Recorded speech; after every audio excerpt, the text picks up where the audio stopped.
pasadean, guk ere, beste urte atxera, ez? Nire orduan ikusi ezagutu nuen persona orain bezala, oso persona inkietoa zan, oso bizigarria, oso talde pisutsua zan, jakin nahi handikoa, oso berrizalea eta hortik sortzen dela atomo handi bat, motor handi bat, gerora sari egindako kolaborazio lan eta proiektu guztien gidari izan dena, ez? Jarrera izan da importantea, noski, bere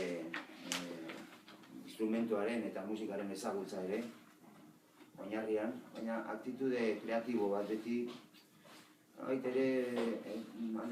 esku bat edo alde bat beti tradizioan jarrita azkenean Trikitisarekin batera badator oroimen handi bat, ez?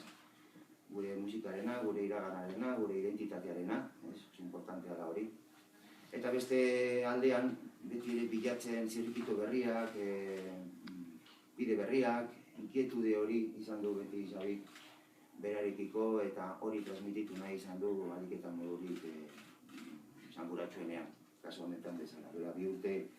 presentatu zuen Trikitisa liburua lehen alea, eta nolabait esateko oraingo honetan gora, zigilua eta elkar zigilua batu egiten dira proiektu honen aurrean, proiektu hau argitaratzeko, eta horrengo 3. ere argitaratzeko.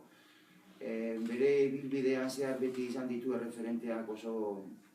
hurbilak eta oso jomuga altuko persona izan da beti, gogoratzen dute oso esperientzia polita izan zela etxapiten garaian Takiak Arazorekin lan egin ari izatea, gerora Fermin Muguruza, eta badu roka eta musikaren ibilbide horietatik badu asko Xabik, eta hortik azkenean oraingo proiektuetara deribatzen da, eta berak lideratzen dituen proiektu horietan ere ikusten da bere aktitude hori beti garaikide, beti momentuan, beti jende gazteari nolabeteko motivazio, musikaren bitartez motivazio identitario batzuk eta pasatzeko,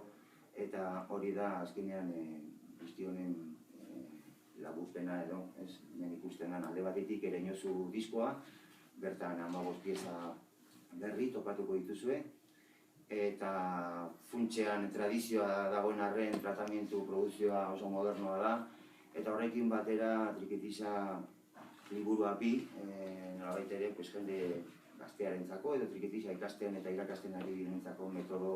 errez eta ludiko oso erakargarri bat. Hori da oinarrian aurkezten duguna gaur, eta horren fundamentuan, horren funtsean ikusten duguna da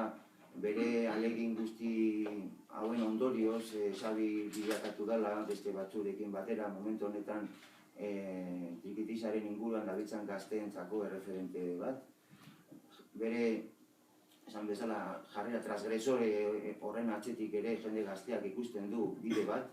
eta ikusten du erreferente bat, ikusten du eredu bat, eta nik uste dut eredu hori oso ona izan da, oso garrantzitsua dela hauek bezalako metodoak, diskoak, musikak eskuragarri izan dezaten, beren bizitzan importante izango da.